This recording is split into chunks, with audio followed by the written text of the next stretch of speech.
हरमुनिबाट निकालिएको ढुङ्गेधारा हेर्न सुटुक्क पुगे बालेन स्थानीय दङ्गै। हामीले जुन कुरा खोजेको थियौँ त्यो चाहिँ प्रष्ट रूपमा हामीले अहिले पाइसकेको अवस्था छ। जिउँदो धारा भर्खर अहिले जस्तो देख्न पाइयो। जोस बाँचियो देखियो। झन् 15 दिनको पर्खाइमा यो आज चाहिँ हामीले हाम्रो पर्खाइ चाहिँ मेटिसकेका छौँ। धारा तल देख्दाखेरि म आफै अचम्म भएर माथिबाट तल झरेको। यस्तो राम्रो काम गर्नुभएको छ, एकदम जीवन्त हो। उहाँ आफू मरेर पनि यो बाँचिरहने चिज गर्नुभएको हो। यो जुन मान्छेले यो गर्यो उहाँ मरेर पनि उहाँ स्वर्ग हुनुहुन्छ। यहाँ त घर थियो, अब घरमुनि धारा आएछ।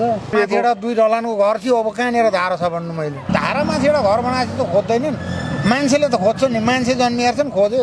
धन्यवाद, यही छ मेरो चाहिँ। हेर्नु त कति तल रहेछ त, धेरै त रहेन रहेछ होइन। बाटोले पुरेर यो बाटो 10 चोटि यहाँ पिच गर्दै ढलान गर्दै गर्दा पो यो पुर्या रहेछ त होइन। घर किन भत्कायो भनेर हेरिराखेको थियौँ।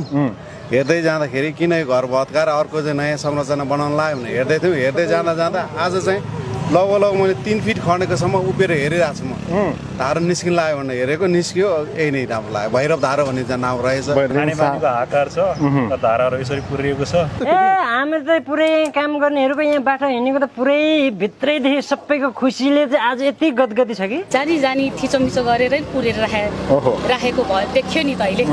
किनभने तपाईँको 10 फिट तल जानु परेको छैन, 15 फिट तल जानु परेको छैन, जम्मा 5 फिट तलबाट त यति ढुङ्गेधारा त रहेछ त।